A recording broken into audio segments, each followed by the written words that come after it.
Assalamualaikum warahmatullahi wabarakatuh. Alhamdulillahi rabbil alamin wa bihi nasta'in wassalatu wassalamu ala khatamil anbiya'i wal mursalin nabiyina Muhammadin wa ala alihi wa ashabihi ajma'in, amma ba'du. Kita bersyukur kepada Allah tabaraka wa ta'ala, kita bertemu sekali lagi dalam kelas tafsir surah An-Nur pada minggu lalu. Pada 2 minggu lepas kita telah pun membincangkan ataupun mengulang perbincangan kita pada tafsiran ayat ke-38. Hari ini kita nak masuk kepada ayat 39 dan 40 daripada surah An-Nur, iaitu firman Allah tabaraka wa ta'ala. A'udzu billahi minasy syaithanir rajim. وَالَّذِينَ كَفَرُوا أَعْمَالُهُمْ كَسَرَابٍ بِقِيعَةٍ يَحْسَبُهُ الظَّمْآنُ مَاءً حَتَّى إِذَا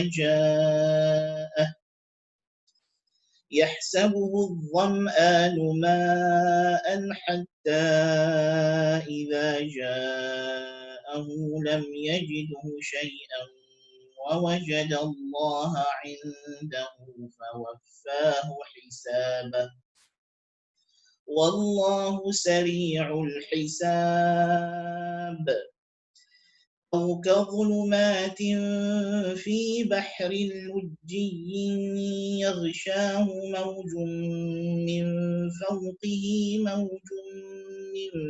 فَوْقِهِ سَحَابٌ ظُلُمَاتٌ بَعْضُهَا فَوْقَ بَعْضٍ إِذَا أَخْرَجَ يَدَهُ لَمْ يَكَدْ يَرَاهَا وَمَنْ لَمْ يَجْعَلِ اللَّهُ لَهُ نُورًا فَمَا لَهُ مِنْ نُورٍ. Ayat 39 dan 40 ini adalah berkesinambungan daripada perbincangan ayat yang terdahulu. Makna ijmali bagi ayat ini ialah secara kita kata makna ijmali seperti kita biasa ambil ialah kita kata makna kasar ataupun makna keseluruhan secara umum bagi makna ayat ini ialah, maksudnya Allah Ta'ala kata, adapun orang yang kafir, maka amalan mereka itu seperti fata morgana, kasarab, tadmahallu fil akhirah, di mana ia akan lenyap di akhirat kerana tidak adanya iman. Dan hisab, hitungan amalan mereka itu akan disempurnakan berdasarkan apa yang mereka lakukan segera mungkin. Itu maksudnya. Jadi Allah Ta'ala umpamakan amalan orang kafir itu seperti fata morgana yang disangka oleh orang yang dahaga sebagai air. Tetapi bila dia datang dekat, dia dapati benda tersebut bukanlah air. Lalu dia dapati bahawasanya Allah akan membalas segala amalannya di akhirat nanti, dan Allah itu maha cepat hitungannya. Nah, ini dari segi memberikan balasan dan menghitung amalan makhluk di mahsyar nanti. Itu makna ayat 39. Atau perumpamaan yang kedua bagi amalan orang kafir ini seperti gelap yang bertimpa-timpa, yang mana kegelapan itu seperti umpamanya dalam lautan yang dalam yang diliputi oleh ombak di atasnya. Dan di atasnya ada lagi ombak. Dan di atas ombak itu ada lagi pula awan. Maka ianya kegelapan di atas gelap. Bayangkan lautan dalam. Lautan yang lebih dalam yang ada ikan yang pelik-pelik itu. Kalau kita melihat kajian-kajian terbaru, ini di antara juga ayat yang sering dikaitkan dengan mukjizat saintifik. Ada lagi ombak. Maksudnya di bawah laut yang biasa, sebelum masuk ke dalam laut yang lebih dalam akan ada ombak. Kemudian di atas ombak itu barulah ada laut yang biasa, kemudian di atas laut yang biasa ada ombak, kemudian ombak itu di atasnya ada langit, awan. kegelapan yang bertimpa-timpa sebahagiannya atas sebahagian yang lain sehingga tidak dapat dilihat sesuatu pun. Bahkan sehingga kan jikalau dia menghulurkan tangannya kerana terlalu gelap, hampir-hampir dia tak dapat tengok tangannya sendiri. Bukan tak dapat tengok, hampir-hampir tak dapat. Kerana cahaya terlalu sedikit cahaya. Barang siapa yang Allah tidak jadikan baginya cahaya petunjuk, maka tiada mungkin dia boleh mendapat cahaya petunjuk selain daripada petunjuk Allah. Jadi itu di dua ayat ini, itu makna ijmali ayat. Dua ayat ini munasabahnya dengan ayat sebelum ini ialah sekarang Allah Ta'ala nak menceritakan kepada kita perumpamaan bandingan orang yang kafir pula. So kalau pada ayat An-Nur, Allah Ta'ala menceritakan bagaimana Allahu nurus samawati wal ardh mathalu nurihi kamishkatin fiha misbah al-misbah fi zujajah. Kemudian Allah jelaskan di mana kaca itu berada fi buyutin adzinallahu an turfa'a wa yuzkara fiha ismuh yusabbihu lahu fiha bil ghulubi wal asal. Siapakah mereka itu? Rijalun la tulihim tijaratun wa la bai'un an dzikrillah wa iqamis salati wa ita'iz zakah yakhafuna yawman tataqallabu fihi al qulub wal absar. Dan apakah ganjaran yang diperolehi oleh orang mukmin tadi? Kemudian Allah Ta'ala munasabahnya pada ayat 39 dan 40 datang pula bandingan bagi golongan yang kedua yang lawan kepada golongan mukminin, iaitulah siapa? Orang kafir. Na'udzubillah min dzalik. Bagaimana perumpamaan orang kafir? Allah umpamakan mereka berada dalam kegelapan yang sangat gelap ataupun mereka berada di atas sesuatu yang mereka menyangka ianya sesuatu tetapi hakikatnya dia hanyalah khayalan. Mereka menyangka mereka berada di atas kebaikan tetapi serumpanya dia hanyalah sangkaan mereka fata morgana sahaja. Baik. Kemudian kita pergi kepada sebelum kita pergi kepada ni, kita pergi kepada qiraat. Dalam ayat ini ada beberapa perbahasan qiraat yang saya anggap tidaklah ada kesan dari segi tafsiran yang banyak. Itulah pada firman Allah Ta'ala kalimah biqi'atin walladzina kafaru a'maluhum kasarabin biqi'ah. Dibaca biqi'ah dan dalam qiraat Ubay bin Ka'ab dan Asim al-Jahdari dan Ibnu Sumayfi' dan Maslamah ibn Muharib dibaca dengan biqi'at. Itu jamak, dengan baca jama'an, tapi ini bacaan qiraat yang syadz. Adapun yahsabuhu macam biasalah Ibnu Amir, Asim Hamzah dan Abu Ja'far dan Al-Hasan dan Mutawwa'i membaca dengan fathah sin dan baqi qurra dengan kasrah sin yahsibuhu. Al-Dham'an dibaca oleh Syaibah dan Abu Ja'far dan Nafi' dengan Al-Dhaman, dengan dibuang ataupun dinakalkan harakat Hamzah, tapi tidak ada segi maknanya sama sahaja. Dan tidak ada satu qiraat yang memberi kesan dari segi tafsiran kecuali pada tidak memberi kesan pada tafsiran, dia hanya cara bacaan saja. Macam au kadzulumatin Sufyan ibn Husain membaca dengan fathi al-waw, dibaca aw kadzulumatin, tapi ini adalah qiraat syadz. Demikian juga pada jumhur membaca sahabun zulumatun. Jadi sahab adalah mubtada dan khabarnya min fawqihi. Adapun Ibnu Muhaysin dan qiraat al-Bazzi daripada Ibnu Katsir membaca dengan sahabu zulumatin. Ini ada sedikit kesan dari segi tafsir pada ayat ke-40. Min fawqihi sahabun zulumatun ba'daha fawqa ba'd. Kita akan adapun Ibnu Katsir membaca dengan riwayat Bazzi sahabu zulumatin. Sahabu zulumatin maknanya sahab diidhafahkan kepada zulumatin. Jadi kan zulumat itu adalah sifat bagi sahab, bagi awan. Baik, okay, tidak ada qiraat yang besar dari segi kesan tafsirannya pada kita. Kita pergi kepada ma'ani kalimat. Baik, ma'ani kalimat ada beberapa kataan. Kalimah as-sarab. As-sarab ialah syu'a'un yadhharu fi wasatin nahari bis-sahra'i kal-miyahil jariyah.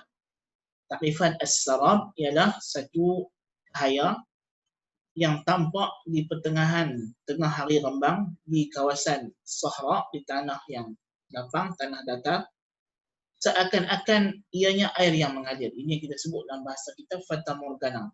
So as-sarab maknanya fata morgana. Adapun al-qi'ah kasarabin biqi'atin, qi'ah jamak kepada qa'.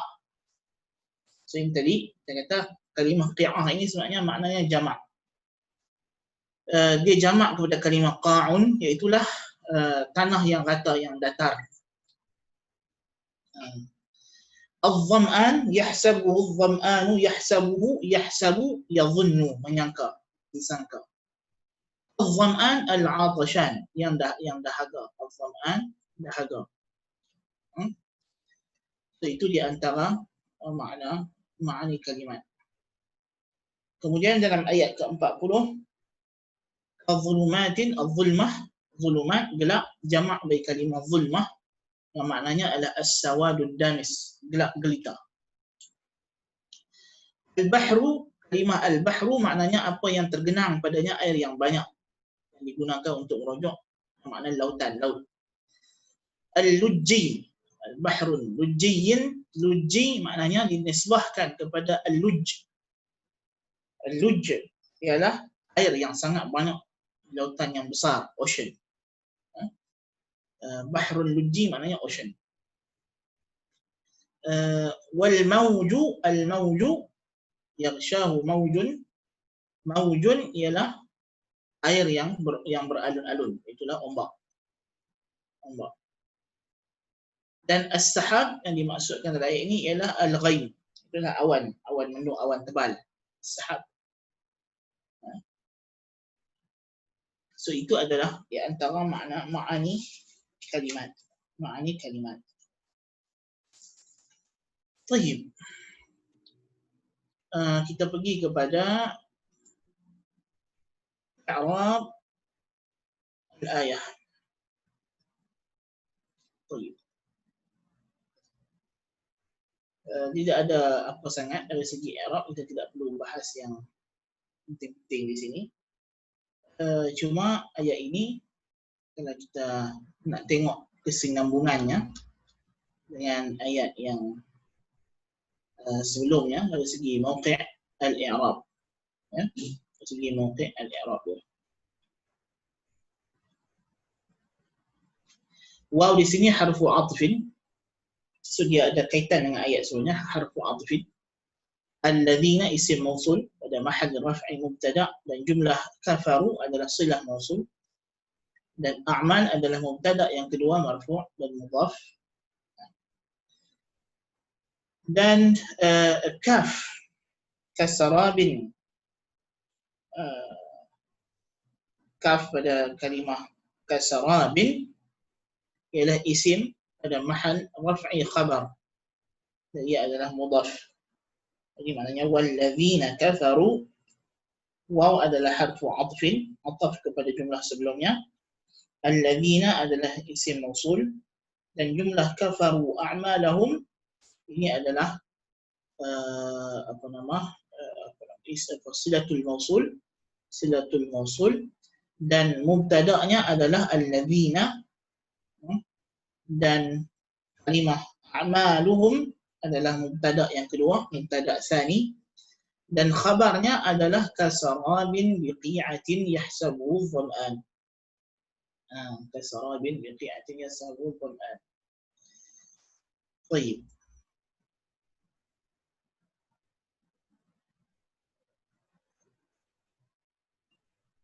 So, itu Itu i'rab ayat dari segi hubungan antara ayat ini dengan ayat yang sebelumnya. Pada ayat ke-40 kalimah au juga au adalah atifah. Jadi maknanya kaf di sini kazulumatin ataf, tapi dia ataf kepada apa? Ataf kepada kaf kasarabin. So maknanya di sini ada dua pilihan lah. Maksudnya amalan orang kafir ini sama ada seperti sarabin fata morgana atau kabahrin atau kazulumatin ataupun seperti gelap fi bahrin lujiyyin yaghshahu mawjun min fawqihi mawjun min fawqihi sahab. So itu maksud itu yang kita nak tahu i'rab di situ. Baik.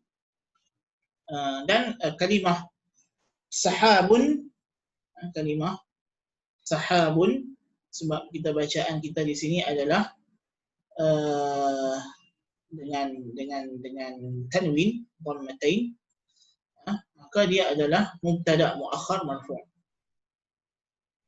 كظلمات في بحر لجي يغشاه موج من فوقه موج من فوقه سحاب. So dia adalah mubtada muakhar. Dan zulumat adalah khabar bagi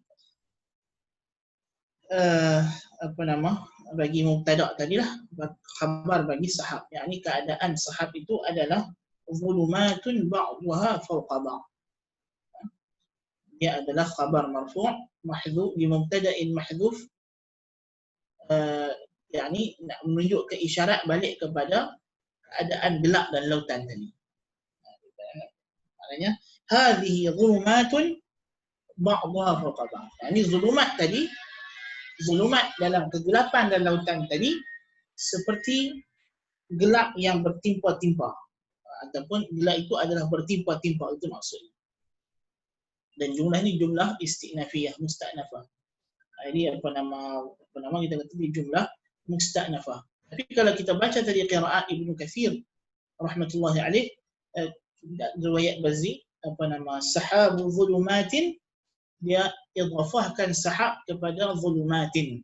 Sahabu zulumatin, maknanya zulumatin itu dah jadi satu mudhaf ilaih kepada sahab, yakni awan yang gelap.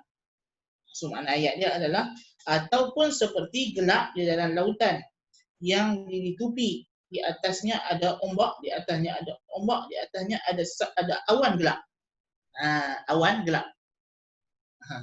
Itu satu cara bacaan, satu qiraat membawa begitu. Adapun kalau kita i'rab tadi sahabun, kita berhenti dekat sahab. كظلمات في بحر لجي يغشاه موج من فوقه موج سحاب. Ataupun seperti gelap dalam lautan yang dalam, lautan yang banyak air, ditutupi oleh awan, ditutupi oleh ombak daripada atasnya. Daripada atasnya adalah awan. Jadi kegelapan lautan itu bertimpa-timpa ba'daha fawqa ba'd. So itu dari segi i'rabnya. Baik. Kita tidak perlu ambil banyaklah i'rab di sini. Baik.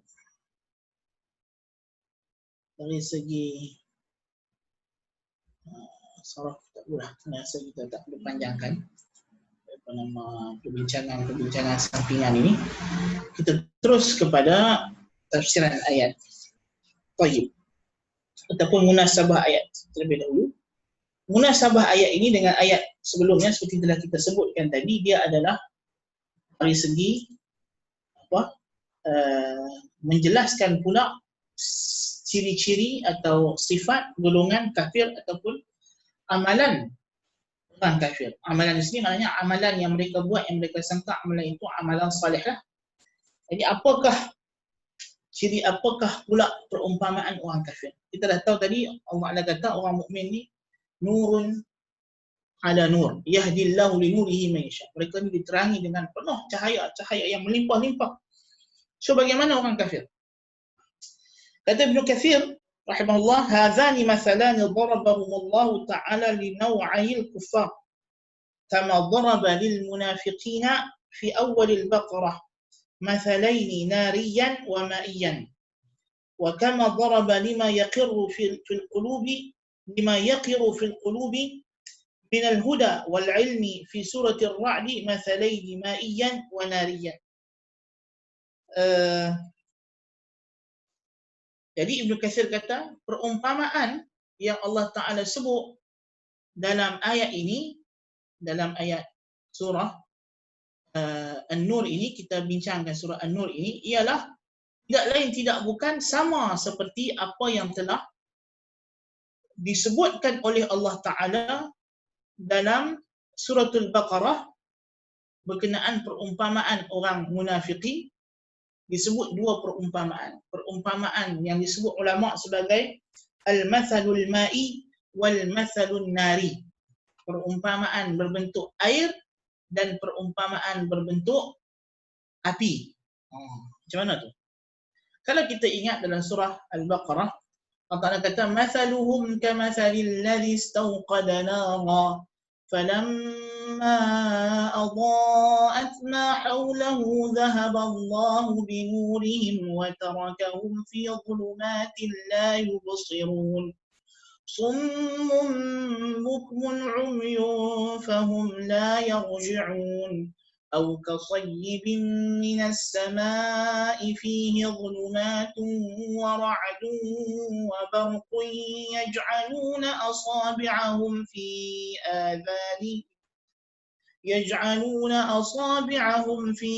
آذانهم من الصواعق حذر الموت والله محيط بالكافرين. Itu dalam surah Al-Baqarah. Apa dia masalul ma'i? Perumpamaan yang pertama, Tuhan kata perumpamaan mereka seperti orang yang menyalakan api. Orang munafiqin ni seperti orang yang menyalakan api. Masaluhum kamathalil ladzi istawqada nara falamma adaa'at ma hawlahu dhahaba Allahu binurihim. Bila daripada api sudah menyala, tiba-tiba terpadam. Lalu mereka dalam kegelapan, terabang-abang.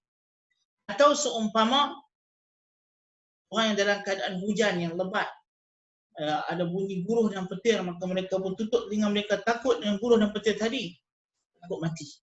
So yang pertama perumpamaan api, yang kedua perumpamaan air hujan. Demikian juga dalam surah Ar-Ra'd tu juga Allah Ta'ala sebutkan perumpamaan ilmu, dibuat perumpamaan antara api dengan air. Dan datang pada surah ini juga Allah Ta'ala buat perumpamaan yang pertama, perumpamaan api. Apinya panas, cuaca panas. Panas fata morgana, wujud berlaku dalam suasana yang panas. Kan? Yang panas. Adapun laut, maka itu adalah perumpamaan air. Dan perumpamaan ini adalah digunakan untuk dua jenis golongan kafir, seperti mana juga perumpamaan dalam surah Al-Baqarah digunakan untuk merujuk kepada dua jenis golongan golongan munafiqin, Baik.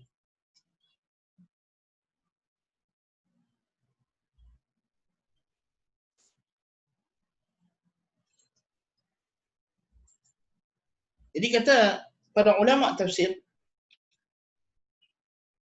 perumpamaan yang pertama dia ada dua golongan. Sebab apa? Golongan kafir munafiqin ada dua. Satu ketua dia, satu pengikut-pengikutnya. Jadi perumpamaan ini berbeza, bukanlah untuk kita pilih kita nak samakan yang mana satu, tetapi dia merujuk kepada dua jenis golongan kafir. Satu golongan kafir yang dianggap ketua, kepala orang kafir. Iaitulah mereka yang menyeru kepada kekufuran.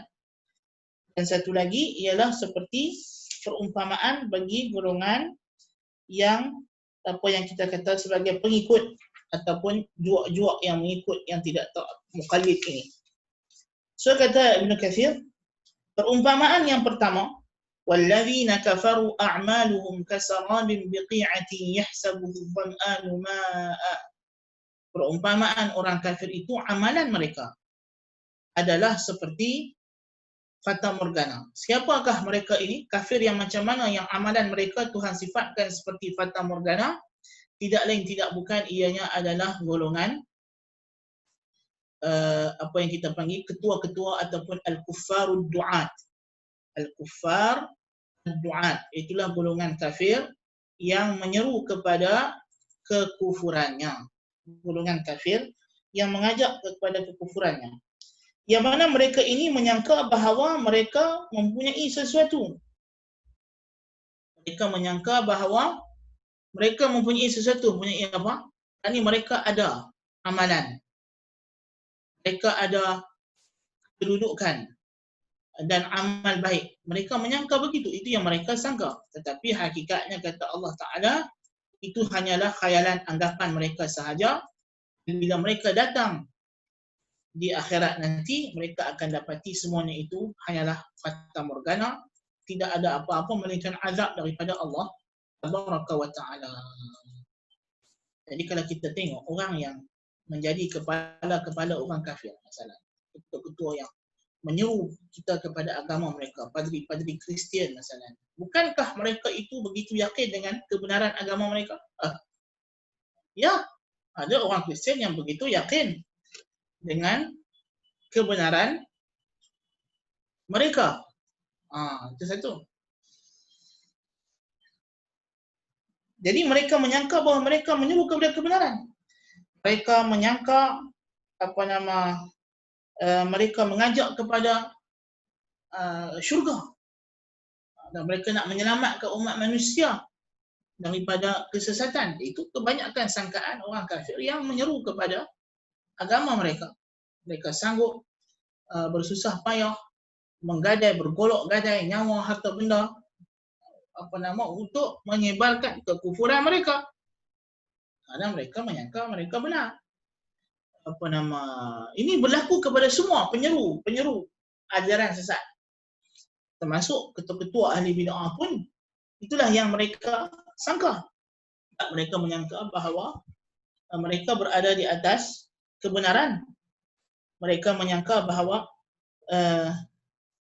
mereka menyeru kita kepada agama Allah Ta'ala, sehingga orang yang tidak mengikut mereka lah mereka tuduh pula sebagai ahli neraka, sesat dan seumpamanya.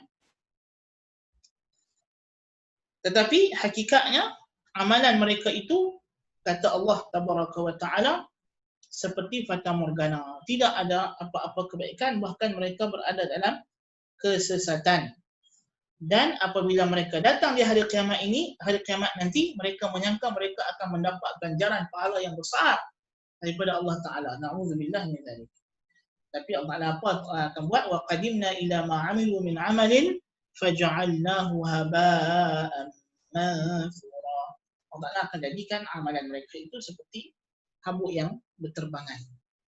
Allah Ta'ala akan kata, dia tengok benda tersebut, rupanya dia hanyalah seperti sarabin biqi'atin yahsabu dham'anu ma'a. Dia yang menyangka di situ ada air, ada ganjaran pahala untuk amalannya, tetapi hakikatnya tidak ada, kerana dia telah melakukan amalan yang Allah Ta'ala murka. Itu satu. Baik. Ini satu golongan kafir. Golongan kafir yang kedua, seperti mana kata Ibn Katsir rahimahullahu ta'ala, ialah pengikut. Pengikut. Jadi, Allah Ta'ala sebut, وَوَجَدَ اللَّهَ عِنْدَهُ فَوَفَّاهُ حِسَابَهُ hatta idza ja'ahu, sehinggalah dia datang kepada Allah di hari kiamat nanti, lam yajidhu syai'a, dia tidak akan dapati amalannya itu sesuatu pun. Wa wajadallaha 'indahu fawaffahu hisabah. Demikianlah orang kafir itu, kata Ibnu Katsir, menyangka bahawa dia telah melakukan satu amalan yang soleh yang dia akan mendapat ganjaran di hari kiamat. Tetapi bila datang pada hari kiamat, rupanya dia tidak ada ganjaran sedikit pun. Dan dia dapati Allah Subhanahu wa Ta'ala ada di hari kiamat dan akan membalas amalannya, dan Allah itu amat cepat hitungannya. Ini disebutkan tafsiran ini daripada Ka'ab, daripada Ubay bin Ka'ab, daripada dan juga Ibnu Abbas dan Mujahid dan Qatadah dan lain-lain. Kita boleh bacakan sedikit tafsiran mereka ini. Ubay bin Ka'ab radhiyallahu anhu mengatakan, ثم ضرب مثلا آخر فقال والذين كفروا أعمالهم كسراب بقيعة. Kata Ubay bin Ka'ab, demikianlah orang kafir datang pada hari kiamat menyangka dia ada ganjaran pahala di sisi Allah, lalu dia dapati tidak ada. Lalu Allah Ta'ala masukkan dia ke dalam neraka. Ini diriwayatkan daripada Ubay bin Ka'ab dengan jalan daripada Ar-Rabi' bin Anas, daripada Abil Aliyah, daripada Ubay bin Ka'ab. Demikian juga diriwayatkan tafsir daripada Ali bin Abi Talhah, daripada Ibnu Abbas radhiyallahu anhuma, maksud sarabin biqi'atin ialah al-ardul mustawiyah, tanah yang rata. Dan diriwayatkan daripada Ibnu Abbas radhiyallahu anhuma, kata walladzina kafaru a'maluhum kasarabin biqi'atin ila qawlihi wallahu sari'ul hisab.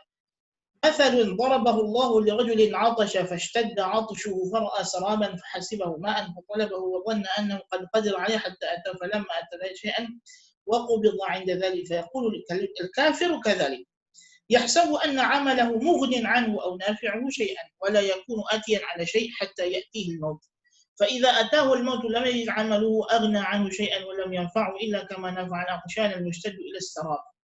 Maka Ibnu Abbas radhiyallahu anhu pun kata makna ayat ni umpama Allah Ta'ala bagi kepada orang kafir yang menyangka bahawa selama dia hidup ini amalan-amalan kufurnya itu mempunyai ganjaran pahala di sisi Allah Tabaraka wa Ta'ala. Tetapi bila dia mati, balik ke negeri akhirat, dia dapati tidak ada apa-apa. Yang Allah Ta'ala akan bagi kepada dia hanyalah azab yang kekal abadi dalam neraka. Na'udzubillah min dzalik. Orang kafir. Kita jangan anggap orang kafir ni dia semuanya adalah maksudnya sengaja tidak mau ikut kebenaran, memang sengaja dah tahu benda tu salah tapi nak buat. Bukan. Ada orang kafir yang memang yakin dan percaya bahawa amalan yang dia anuti atau agama yang dia ikut itu benar. Tetapi dia tidak. Kerana apa? Kerana dia tidak berusaha menggunakan akal fikirannya untuk menyelidik. Dia tidak mau ambil peduli kebenaran yang datang. Disebabkan itu dia tak dapat melihat kesalahan-kesalahan yang ada pada ajarannya. Jadi kita dapati memang ada orang yang memang tak ambil peduli. Bila dia tak ambil peduli, dia tidak mau ambil tahu kritikan yang ada pada ajarannya yang datang daripada agama Allah Ta'ala, daripada wahyu, dia akan terus menyangka bahawa agamanya itu benar, agamanya itu betul. So bukan syarat seorang kafir itu hendak diazab oleh Allah Ta'ala, mestilah dia orang yang mu'anid atau jahid, orang yang memang kita kata tahu kebenaran tapi tak mau ikut. Bukan begitu. Bukan begitu. Tetapi ianya adalah berbagai jenis golongan. Sebab itu kita kata kufur ni ada banyak jenis. Kufur itu sendiri ada banyak jenisnya, dan orang kafir juga ada banyak jenisnya.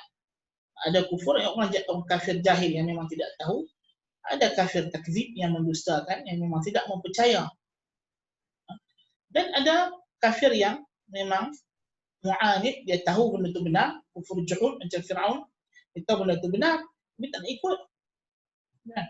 Ada kufur iba, dia tahu benda itu benar, tapi dia mengaku benda itu benar, tapi tak mau ikut kerana syahwat atau kerana sebagainya. Kan? Macam Abu Talib, na'udzubillah min dzalik. Tetapi yang lain itu memang tidak tahu. Bukan tidak tahu itu kerana tak sampai padanya hidayah atau petunjuk, tapi kerana dia tidak mau ambil peduli tentang hidayah yang sampai kepadanya. Dia dengar di sana ada Rasul, ada bukti-bukti Rasul, tapi dia kata kita dah, agama kita ini adalah agama yang benar, nenek moyang kita dah buat takkan salah.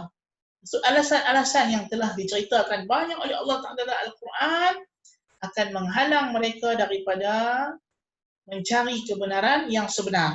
Lalu mereka menyangka bahawa mereka memang berada dalam kebenaran. Tetapi sebenarnya apa yang mereka lakukan itu tidak memberi manfaat kepada mereka. So ada orang kafir menyangka dengan dia melakukan amalan baik di dunia ini, dia tolong orang, dia bagi makan gelandangan, dia tolong anak yatim, dia tolong wanita yang dizalimi dalam rumah tangga. Dia menyangka itu sudah cukup untuk menjadi penyelamatnya di sisi Allah Ta'ala di akhirat. Dia kata tak cukup. Pasal apa tak cukup? Pasal you tak buat syarat yang asasi. You diberi kerja. Pekerjaan awak sekarang ialah apa? Kalau kita kata dia diberi pekerjaan sebagai jaga, tukang guard, okey, untuk menjaga keselamatan sebuah bangunan, sebuah syarikat. Tetapi dia sibuk pergi buat kerja tukang cuci. Dia mop lantai, dia pergi berkebun, dia tanam pokok bunga, dia cat bangunan.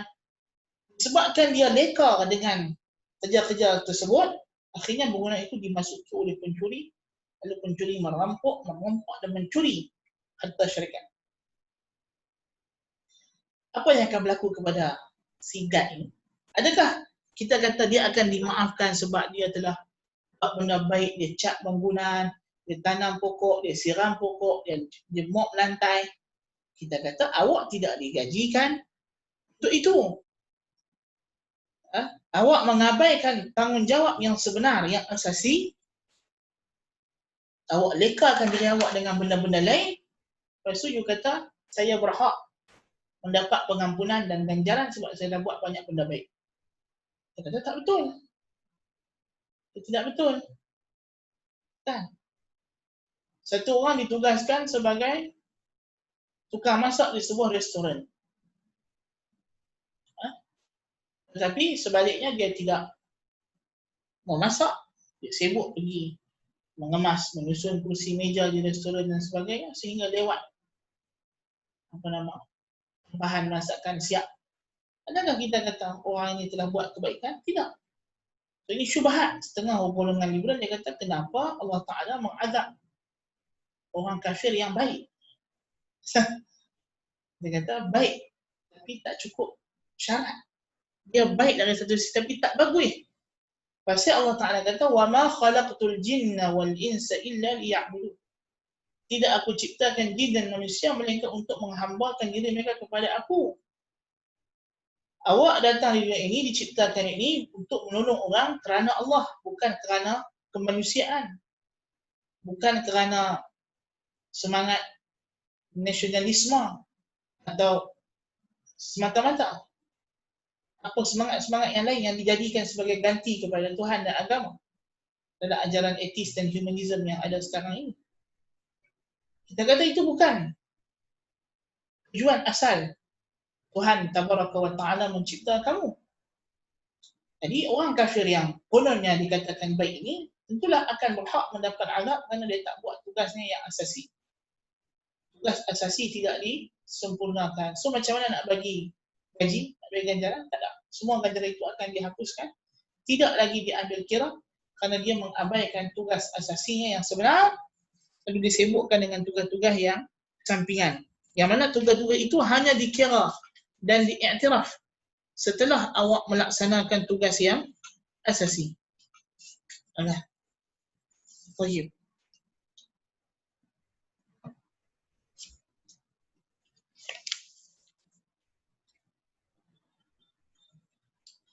So itu untuk golongan kafir yang pertama yang disebut oleh Ibnu Katsir rahimahullah. Perumpamaan yang pertama adalah golongan al-kuffaru ad-du'ah yang menyeru kepada kekufuran mereka. Ini pendapat yang pertama yang kita nukilkanlah.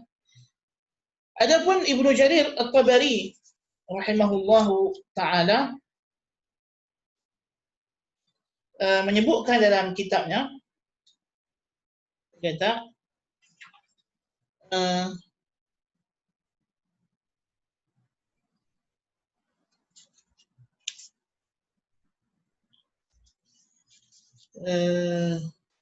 bukan Ibnu Jarir At-Tabari tapi adalah Ibnu Juzai dalam tafsirnya apa nama tashil. Ini pendapat yang kedua pula, dia kata dua perumpamaan ini adalah untuk dua amalan orang kafir. Yang pertama, perumpamaan amalan mereka di akhirat, dan yang kedua, perumpamaan amalan mereka di dunia. Ini juga satu taujih, satu pengarahan terhadap makna ayat ini kepada apakah merujuknya dua perumpamaan ini. Hakikatnya dia boleh masuk kepada kedua-dua keadaan itu.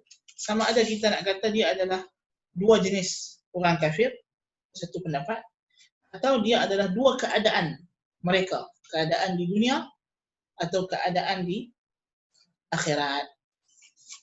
Baik. Perumpamaan yang kedua yang Tuhan Azza wa Jalla sebut dalam ayat ke-40, apa kata apa?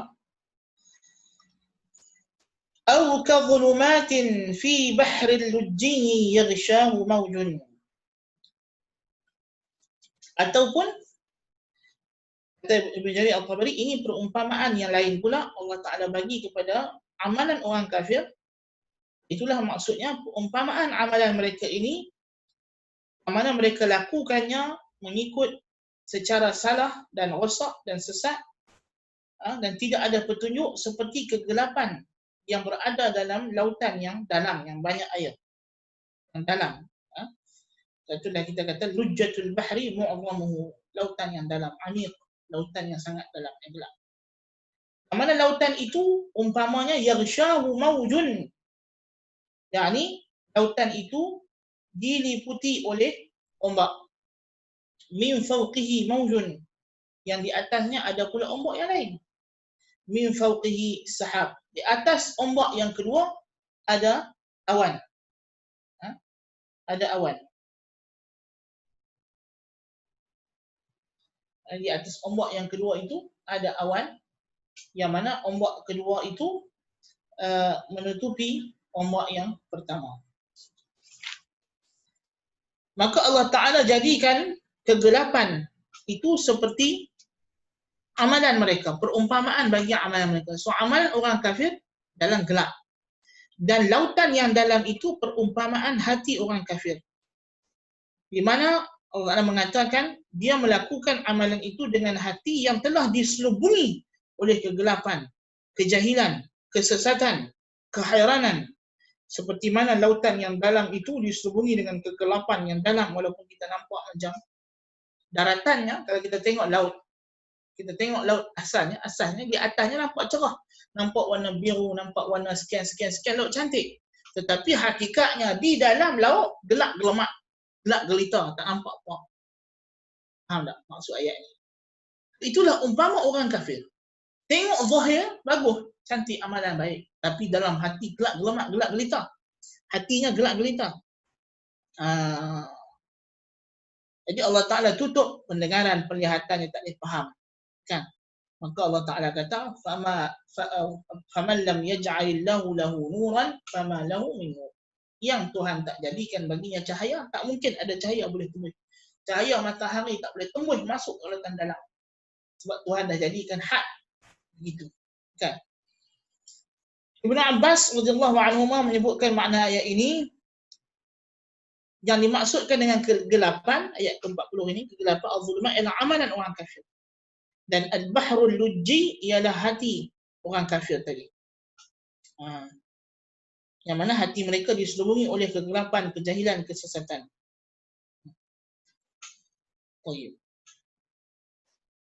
Dan kata Ubay bin Ka'ab, seperti mana orang mukmin, Ubay bin Ka'ab dah sebut dalam ayat yang kita bacakan dulu, ayat An-Nur, orang mukmin berbolak-balik dalam 5 cahaya. Demikian juga orang kafir berbolak-balik dalam 5 kegelapan. Apa dia kegelapan itu? Ucapannya gelap, amalannya gelap, tempat masuknya gelap, tempat keluarnya gelap, dan tempat kembalinya di akhirat adalah kegelapan. Kegelapan neraka Jahannam. Na'udzubillah min dzalik. Samalah seperti mana orang mukmin, dia kata ucapannya cahaya, amalannya cahaya, masuknya cahaya, keluarnya cahaya, tempat kembalinya cahaya. Itu orang mukmin. Maka orang kafir, semua kehidupannya adalah berada dalam kegelapan.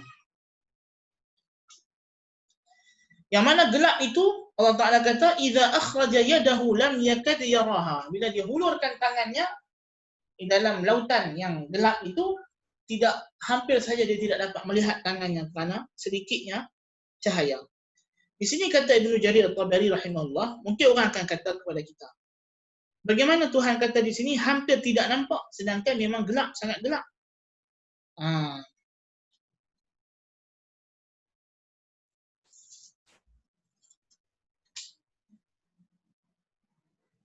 Di sini ada beberapa pendapat yang disebutkan. Ibnu Katsir membawakan beberapa pendapat.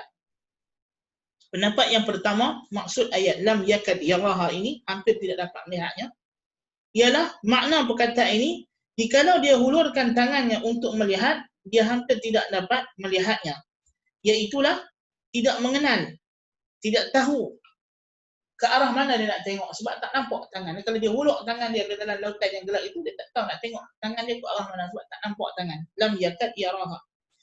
Itu pendapat makna yang pertama. Makna yang kedua, ayakuna ma'nahu idza akhraja yadahu lam yaraha wa yakuna lam yakad fi dukhulihi fil kalam nadhir dukhul adh-dhann fima huwa yaqin min al-kalam wa dhannu ma lahum min mahith wa nahwi dhalik.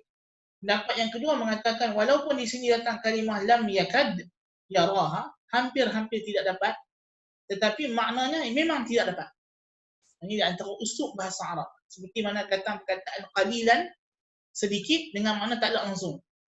Ataupun Ibnu Katsir sebut, Ibnu Jarir sebut di sini seperti kalimah dhann dalam ayat surah Fussilat ayat 48 misalnya, Allah firman dhannu ma lahum min mahis, dan mereka menyangka mereka tidak ada lagi tempat lari. Hakikatnya mereka yakin tidak ada tempat lari, mereka dah pasti tidak ada tempat lari. So maknanya di sini datang makna hampir dengan makna memang tidak. Memang tidak. Dan pendapat yang ketiga mengatakan maksud ayat ini adalah dia hanya dapat melihat tangannya itu setelah tempoh yang lama dan usaha yang keras. Seperti mana perkataan orang Arab kepada orang yang lain, ma kittu araka min adh-dhulmah wa qad ra'ahu walakin ba'da iyasin wa shiddah. Macam orang masuk dalam bilik gelap, dah lama kita perhati, kita tengok, kita cakap, hang ke? Tak nampak tadi gelap. Jadi kata makna ayat makna tafsiran yang ketiga ini lebih hampir dengan uslub Arab, dan ini yang dia terjihkan. Maksudnya hampir tak dapat melihat, terlalu gelap, kan? Melainkan dalam keadaan yang sangat susah payah, kan? Wa man lam yaj'alillahu lahu nuran ay man lam yarzuqhu Allahu imanan wa hudan min ad-dhalalati wa ma'rifatan bi kitabih, siapa yang Allah tidak rezekikan baginya pengetahuan, hidayah, petunjuk kepada agamanya dan kitabnya, fama lahu min nur, tak ada orang lain boleh bagi petunjuk. Hidayah taufik maksudnya di sini, hidayah taufik. Dan kita dah sebutkan hidayah irsyad, Tuhan bagi kepada semua yang ada panca indera, pendengaran, penglihatan dan akal, semua telah mendapat hidayah irsyad. Tapi hidayah taufik ini hanyalah diberi setelah orang tersebut berusaha menggunakan hidayah irsyad kepada apa yang Allah Ta'ala redai, ataupun dia berusaha ke arah mencapai hidayah taufik daripada Allah Subhanahu wa Ta'ala. So, perumpamaan yang kedua ini adalah perumpamaan golongan kafir yang jahil. Ini pendapat Ibnu Katsir rahimahullah ta'ala. Ibnu Katsir kata ayat 40 ini perumpamaan bagi keadaan golongan kafir yang kedua, yang mana mereka ni adalah jahil murakkab. Jahil murakkab. Mereka dahlah buat salah, mereka menyangka pula mereka betul. Mereka menyangka mereka betul.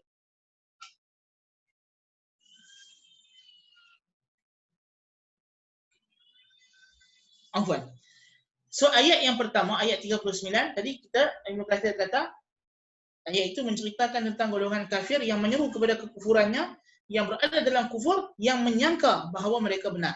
Ayat yang ke-40 kata Ibnu Katsir, ini perumpamaan bagi golongan kafir yang muqallid, yang mengikut secara taklid buta kepada ketua-ketua mereka, yang mana mereka ini berada dalam jahil yang basit, jahil al-jahlul basit, iaitulah yang hanya mengikut, membuta tuli kepada pemimpin-pemimpin kufur mereka yang mengabaikan panca indera yang dikurniakan oleh Allah Ta'ala, lalu mereka menjadi seperti lembu yang di cucuk hidung. Maka umpamanya mereka itu ialah yang berada di dalam kegelapan laut yang dalam, bukan berada dalam, perumpamaan amalan mereka itu seperti laut yang gelap, seperti gelap yang berada dalam laut, seperti gelap yang berada dalam laut dalam. Kalau umpamakan mereka itu ataupun amalan mereka itu seperti gelap yang ada dalam laut yang dalam, tempat yang sangat gelap dalam alam ini, dalam dunia ini, di bawah laut itu, kan?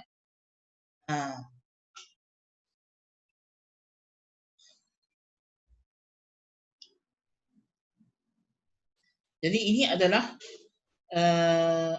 kita kata perumpamaan. Dan pendapat yang kedua, pendapat yang dibawa oleh Ibnu Juzai, dia kata ayat ke-40 ini adalah perumpamaan bagi keadaan amalan orang kafir di dunia. Maknanya orang kafir di akhirat amalannya Tuhan akan hapuskan, tidak ada ganjaran. Di dunia hakikatnya dia menyangka dia melakukan sesuatu, tetapi di dunia ini dia sudah berada dalam kegelapan. Disebabkan di dunia dia berada dalam kegelapan, maka di akhirat amalan-amalan yang dia lakukan itu tidak akan mendapat sebarang ganjaran daripada Allah Subhanahu wa taala. Sebab itulah sebahagian ulama memberikan gambaran lautan ini pada orang kafir. Tadi kita dah sebut, Ibn Jarir At-Tabari kata umpama laut ombak yang di atas itu ialah amalannya, tetapi hatinya adalah gelap. Kita nampak seolah macam amalan dia bagus, orangnya hebat, tetapi hatinya gelap. Sebahagian ulama lagi mengatakan bahawa kegelapan itu ialah amalan orang kafir. Laut yang dalam itu adalah dadanya, dan al-mauj itu adalah jahilnya, dan sahab awan itu adalah penutup yang menutup hatinya. Maksud orang kafir ini memang umpama Tuhan bagi adalah seperti itu. Seperti yang kita sebutkan tadi, berada dalam kegelapan. Ala kulli hal, tafsiran-tafsiran yang banyak ini tidak perlu kita perincikan kerana dia membawa kepada satu makna yang sama. Baik. So apa ibrah ataupun istinbat daripada ayat yang kita peroleh ini? Ialah Allah Subhanahu wa taala nak cerita kepada kita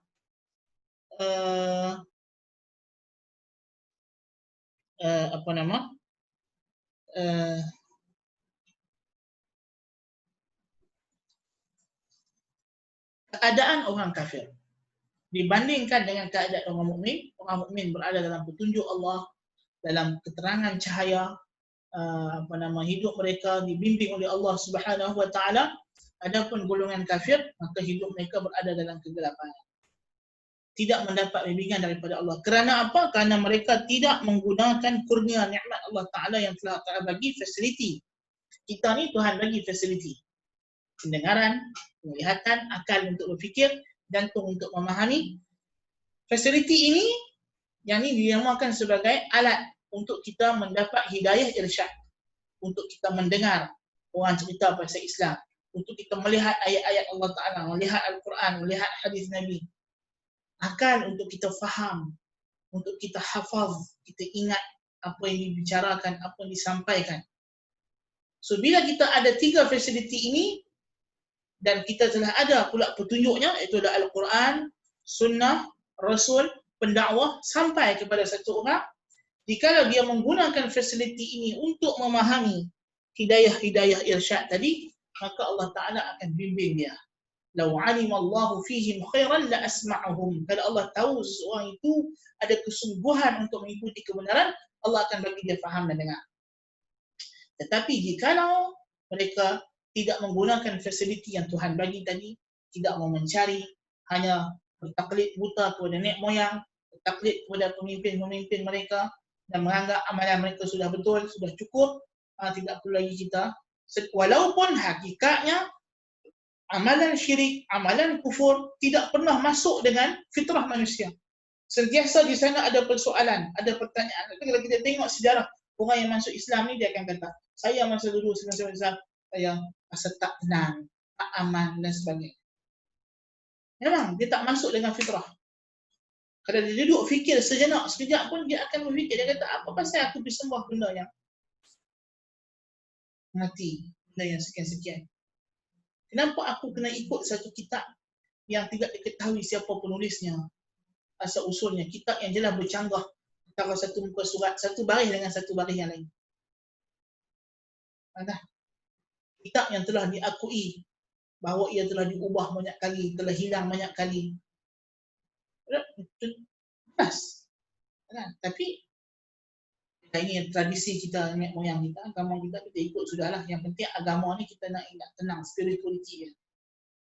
Auzubillah min dzalik. So itu kita kata golongan yang macam ini tidak mendapat hidayah daripada Allah Subhanahu wa taala. Jadi ayat ini hakikatnya Tuhan nak ceritakan kepada kita tentang keadaan golongan kufar, golongan kafir yang mana dibandingkan dengan orang mukmin. Kalau orang mukmin tadi telah diceritakan sebelumnya, dia mendapat cahaya hidayah petunjuk dari Allah Taala. Untuk orang kafir pula berada dalam kegelapan. Inilah masal al-ma'i dan juga masal an-nari. Masal an-nari, perumpamaan api ialah fata morgana yang berlaku ketika rembang tengah hari, dan keduanya masal ma'i ma'i air, iaitulah perumpamaan laut disebutkan oleh Allah Taala, dan banyak tempat Allah Taala umpamakan dua perumpamaan ini. Di antaranya telah kita sebutkan tadi di surah Al-Baqarah, itu perumpamaan orang munafikin. Ketua munafikin dengan pengikut orang munafikin. Itu dia rujuk kepada tafsir surah Al-Baqarah. Wallahu taala alam. Untuk tafsir hari ini anda tidak mau memanjangkan, kita ambil dua sahaja sebab dua ayat inilah dia dalam satu tema, satu tim. Sebab kita dah sebutkan bahawa ayat-ayat surah An-Nur ini dia ada temanya seperti yang telah kita jelaskan pada awal kelas dahulu. So kita tidak mau masuk pada tema yang seterusnya. Ini adalah pelengkap kesinambungan, dan kita telah pun sampai kepada lubuk jantung surah ini. Ini adalah lubuk jantung ataupun tempat mesej utama yang bersempena dengannya dinamakan surah ini Suratul Nur. Itulah Allah Taala nak ceritakan perumpamaan hidayahnya dan perumpamaan golongan yang kafir yang tidak mendapat hidayahnya, bagaimana pula ialah pelengkap kepada cerita perumpamaan orang mukmin tersebut. Itu adalah the main theme, tema utama surah An-Nur ini. Dan itulah Allah Taala praktikkan petunjuk hidayah ini dalam satu, subhanallah, kelebihan surah An-Nur ini kita dapat lihat cahaya petunjuk ini dan kegelapan yang orang kafir berada ini, Allah Ta'ala tunjukkan praktikalnya pada apa? Pada sistem masyarakat dan keluarga.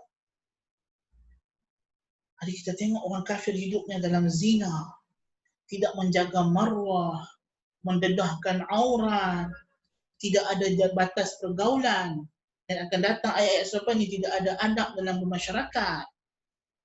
Tuhan ceritakan.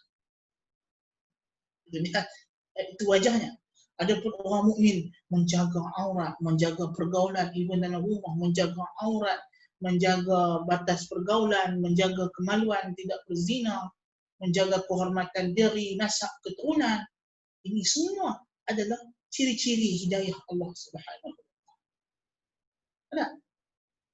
Allah jelaskan praktikal. So, benda ini kita nampak dengan jelas pada zaman kita sekarang. Negara kafir, keruntuhan yang paling asasi ialah keruntuhan moral. Ini menyebabkan tidak ada tamadun.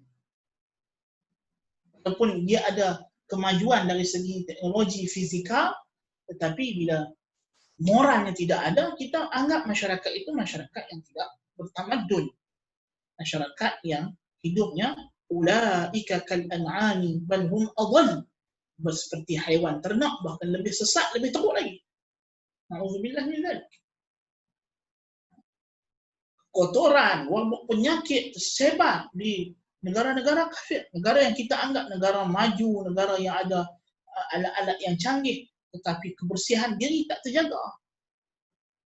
Sehingga di negara mereka banyak wabak-wabak penyakit, kematian yang begitu tinggi, kes yang begitu dahsyat dibandingkan negara umat Islam. Tapi negara umat Islam, ya sekadar mana umat Islam itu mengikut jejak langkah orang kafir itu, banyak itulah dia kenal. Sebanyak mana dia meninggalkan ajaran Islam, sebanyak itulah dia kenal juga. Dan kita sebutkan juga dalam kelas dakwa kita, azab itu, bala yang Tuhan datang itu, dia akan ada dua sisi. Sisi rahmah untuk orang mukmin dan azab untuk orang kafir. Untuk orang mukmin dia adalah rahmat, kafarah. Orang kafir dia adalah azab sebagai hukuman oleh Allah Tabaraka wa Ta'ala. Tidak. So, ini adalah kita kata keistimewaan, mukjizat Al-Quran, kebenaran Islam. Dan tunjuk kepada kita. Itu kita dah sebutkan kelebihan surah An-Nur ni. Sahabat kata Ibnu Abbas radhiyallahu anhuma dalam satu musim haji dia mentafsirkan surah An-Nur yang kalau didengari oleh orang Rom dan Farsi dan Ajam akan masuk Islam. Sebab dalam surah An-Nur ini akan terselah satu mukjizat, satu kebenaran, bukti kebenaran Islam. Kita panggil sebagai dalil ataupun burhan sidqil Islam. Kebenaran Islam apa dia? Burhanus syariah. Dia panggil burhanus syariah. Dalil syariat. Kebenaran syariat, kejutuan syariat. Syariat Islam yang begitu mantap, yang begitu hebat. Kita semakkan dalam surah An-Nur, sistem sosial, sistem kekeluargaan, sistem kemasyarakatan.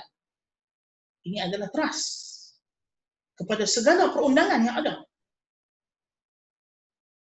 Perundangan manusia ini paksinya adalah kepada nilai etika moral. Kita ada bioethics. Kenapa di barat sekarang sibuk dibincangkan tentang bioethics? Kerana memang etika adalah asas tunjang manusia. Tetapi disebabkan orang barat telah beriman dengan agama atheism, na'udzubillah min dzalik, atau agama-agama yang lain, mereka hilang garis panduan kepada etika. Adakah bayi boleh digugurkan? Adakah orang tua boleh dibiarkan mati, dibunuh secara penuhnya, apa dia panggil, mercy killing dan sebagainya. Isu-isu yang muncul di barat ini kerana mereka tidak ada lagi nilai etika. Mereka hidup dalam gelap, dalam keheranan, dalam kejahilan. Itulah dia. Lihatlah masyarakat kafir dan renungkanlah, tadabburilah perumpamaan yang Tuhan buat kepada mereka. Allahu Akbar. Kita akan nampak dengan jelas. Kita akan lihat dengan jelas. Bahkan orang yang menyeru kepada agama kafir, budaya kafir, sebelum sampai di akhirat, sekarang pun mereka sudah nampak dengan berlakunya pandemik dan sebagainya, mereka sudah nampak apa yang mereka serukan selama ini, kasarabin biqi'atin yahsabuhu dhama'anu ma'a. Hanya fata morgana semata-mata. Seruan-seruan yang menyeru kita mengikut budaya barat, cara barat, agama kafir, akhirnya semuanya sekarang sebelum kita menuju akhirat dah nampaklah dia hanyalah fata morgana, tidak ada apa-apa kebaikan. Allahul musta'an. Allahul musta'an. Kita mohon kepada Allah Tabaraka wa Ta'ala supaya kita diberikan bimbingan limpahan cahaya daripadanya dan dijauhkan kita daripada mengikuti jejak langkah golongan kafir. Baik.